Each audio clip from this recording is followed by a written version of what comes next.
It's Tom here from techbait.net, crypto blogger, Mr. Excitement.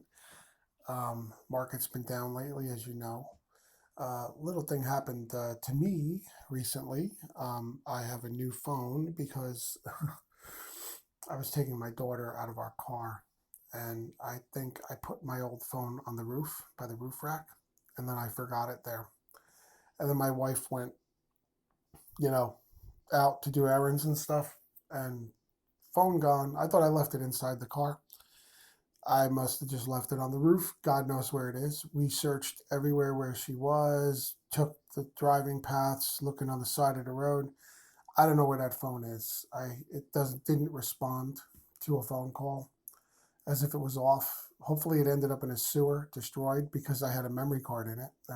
Thankfully my passwords are double encoded. Um, because there's a memory card in there and the memory card's not encrypted like the phone is. Stupid in a way, but so anyway, the only password that wasn't encrypted was my Google password, which I've changed. um, but now I've got to reconstruct stuff. I've lost my Google Authenticator, obviously the installation. So the thing is, this is pertinent to crypto. Okay, so bear with me a minute. If you upgrade phone, okay, first of all, if you use exchanges with either mobile apps or websites and you use the 2FA authentication method for security, which I recommend you use, but you use apps like Google Authenticator or Authy, you need to migrate that stuff. So like what happens is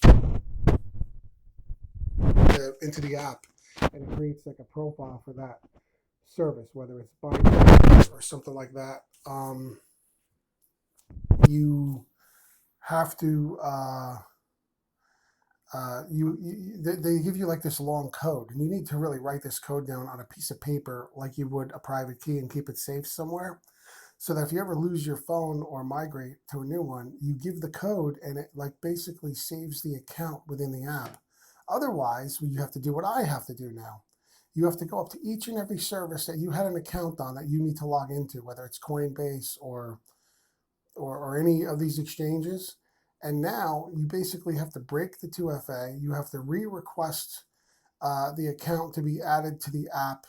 And then in some cases, like Binance, you have to include your your your um, your ID, like your driver's license, and a picture holding the license saying 2FA reset, stuff like that. You have to jump through hoops. Now it's for your own safety in case anybody else tries to do that. But so it's a good process, but it's a pain in the butt. So just so you know, if you ever upgrade your phones, but you're using that type of security with your apps, you're going to have to go through a few hoops ahead of time to do the migration correctly. And if you lose the phone, you better hope you had that stuff written down somewhere. I didn't. Um, to recover the apps graciously instead of, or the accounts graciously, rather than have to break the 2FA trust and go through re-authentication with the provider. Just a little FYI. I'm going to actually probably put that in the title of this video because that's very pertinent to crypto and people who are into crypto and who use mobile devices or any other device. Because you log in from a PC, it's the same deal. You have to fire up Google Authenticator or Authy, get the secret code, and it's a great system to keep your account safe. But stuff happens. So anyway, as you can see, everything's low. If you've got fiat, everything's on sale. I am so sure that this is going to go back up again. These short-term prices should mean absolutely nothing. But of course, the weak hands usually sell and panic. You go to TechBait for the latest news. Of course, my site is always updating with the latest news. Even when you're busy, I've been busy lately. I haven't been able to look at this stuff. I've been busy getting a new phone. I had to pay off my old one and then get this one. I actually got a cheap phone. I don't like paying a lot monthly for these things, or even a lot up front. They're important devices, but they're disposable devices, so I don't believe in spending a lot of money on them. I'd rather put my money into crypto. But it's actually a pretty good phone for the price. It's a Motorola. I can't remember, the E5 Plus or something like that. It just came out very cheap for the monthly payments. It's like $15 a month, something like that. Cheaper than my old phone. And it's actually better than my old one. My old one also had a hardware problem. Goodbye to that. So this has actually had a silver lining. Um, so anyway, here you go with the prices and everything.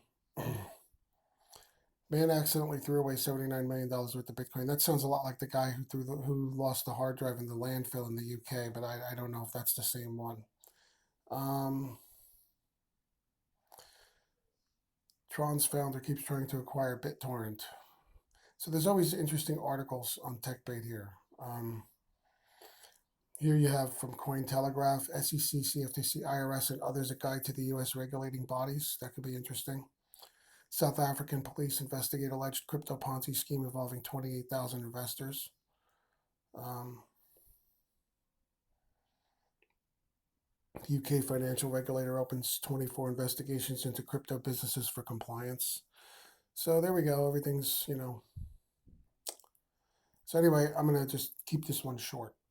Just remember, if you ever need to migrate, make sure you take care of your 2FA and Authenticator application stuff ahead of time, or you will have to revalidate yourself with the exchanges in order to hook up your new installation of those apps and create new profiles. Okay, very, very important.